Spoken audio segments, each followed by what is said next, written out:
Just a casual reminder at the start, I am currently on vacation. This video was made in advance.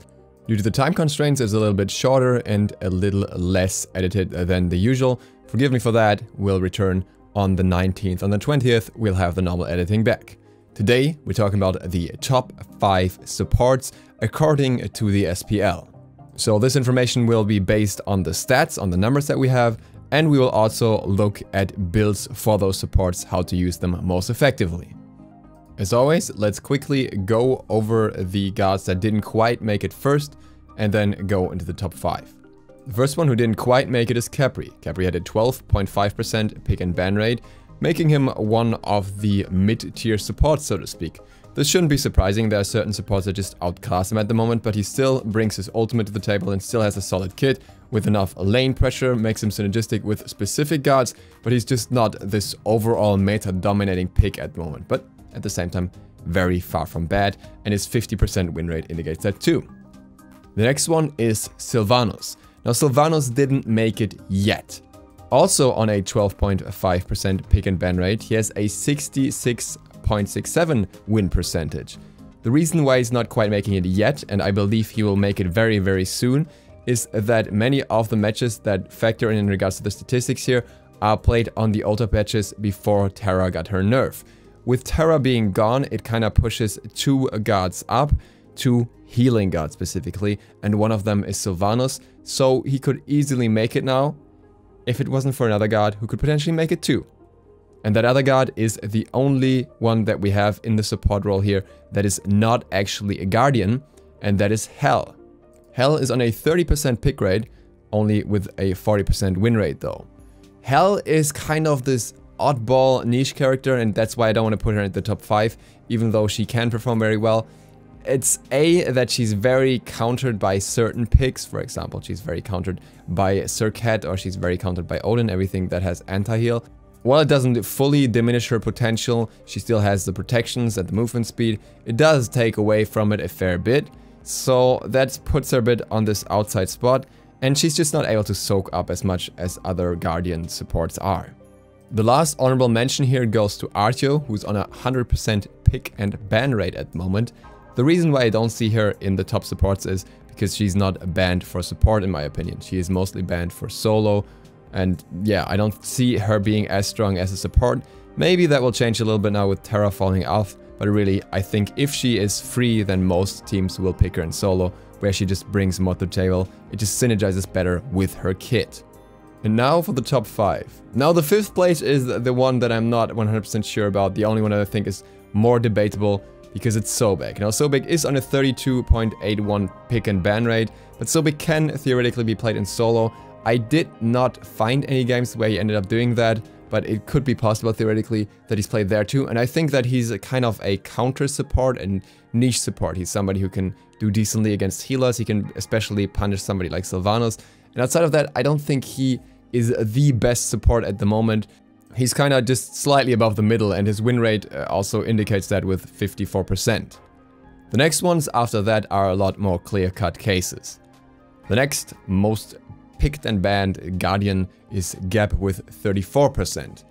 Gap did not have a great win rate at all, as he has only a 22% win rate, but he has 13 bans to his name.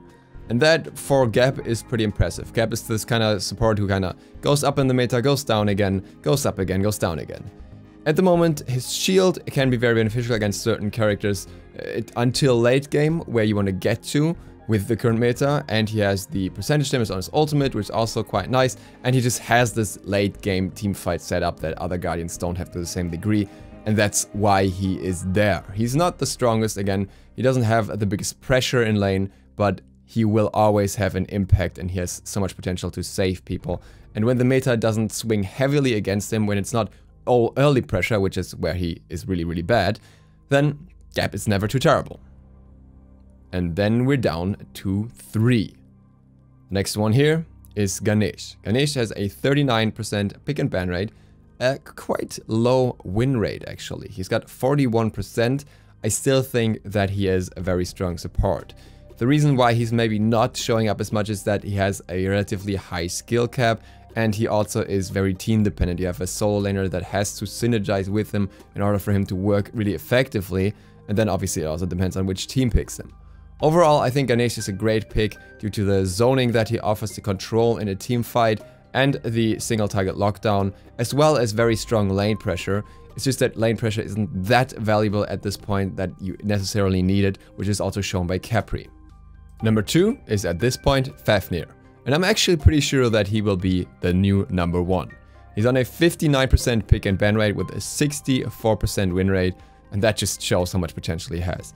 His steroid is incredibly strong late game. There's just no reason not to pick him with his long zoning potential through the ultimate, or his long immunity as well, allowing your team to kind of catch up to you and everything. So if Fafnir is open, I don't see any reason not to pick him, and he's been dominant for quite a while. Spot number 1 goes to Terra for now. Statistically, she's performing incredibly well. She's got an 82% pick and ban rate and 55% win rate, so really she is up there. But Terra recently got nerfed. Her root was taken away in return for a slow, and that's a significant difference, and it will definitely show in her pick rate and her performance as well. So I think that Terra will definitely slide down in this list. I'm not quite sure how far, this is why I'm still placing her where she is currently according to the stats, but I do think that she will at least drop 3 places, if not more. There will be gods that might slide up because of that. It may be that Sobek kind of stays around the same place where he is, and Sylvanos, for example, could surpass him. This is all a little bit down to how the meta develops, especially with the starts, where support is more often starting in mid again and things like that. And now let's talk about builds. Well, builds for Guardians are at the moment relatively straightforward, so I can actually talk about pretty much all of them at once. The first item you want is Watcher's Gift, no discussion about that. The second item can be Lone Wolf's Mask, but you don't need it. It's a nice bonus, but certain characters, like for example Fafnir, don't depend on it if you don't want it. You'd rather have the gold or progress in your build. The next item should be Traveler's Shoes in most situations. It's just so much extra gold and so much extra mobility. There are exceptions, but this is what you generally want to look for. Jade Emperor's Crown has pretty much become the new staple for support builds. Instead of Sovereignty, this is what you want to opt for. And, well, if we're talking about the most simple standard basic build here, you want to have that in there. The next item then would be Genji's Guard, just for the cooldown reduction, magical protection, and some MP5 as well. And then the items kind of differ depending on the situation. If you want to go for something very, very general, you want to look for something like Spirit Robe and Gauntlet of Thebes. But then the rest is really situational. If you want to go very aggressive, you could go Voidstone. If you want to go really defensive, you could go Hide of the Urchin. You can also build that earlier if you need the extra protections. You could go Shogun's Kusari for your team to give them some extra attack speed. You could even go Emperor's Armor to pressure the towers more. Or you could consider something like Mantle of Discord to give more disruption to yourself, especially for those supports who don't have that much late game CC. Also situational counters like Midgardian, Pestilence, even Sovereignty or Hardwood if you need it and your team needs more protections. Very flexible options depending on the god. The only god that kind of stands out here and you want to build a little bit differently here is probably Hell. You can generally look for the same items for the most part, but you can also look for more cooldown. You can look for something like Watcher's Gift into cooldown boots, into a secondary starter being Sands of Time, so you get as much cooldown reduction as early as possible. Then you probably still want Jade Emperor's Crown, but then you could go for Genji's Guard and you have almost a full CDR that way. You can even go for Chronos Pendant at a later point if you want to. This requires you to have sufficient protections though, so you don't get stomped for it. Another strong item that only really works on Hell all too well, maybe okayish on Terra and Sylvanos, is Rod of Asclepius, just for the extra healing and the extra health and mobility for yourself. Especially on Hell, I would make the order very dependent on what specifically you need to counter, what kind of damage you're taking, and how much you can get away with. If your team gets a lot of pressure, then sure, you can go into more cooldown reduction, more mobility maybe, or some extra heal. But if you are getting pressured, then you still want to go for protections, because otherwise, especially a character like Hell will easily get stomped.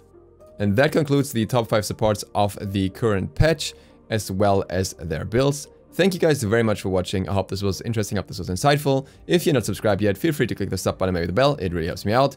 Other than that, see you for the next one either tomorrow or the day after, depends on how many videos I get done really. Or you will see one of the people of the spotlight here. DukeSloth, out.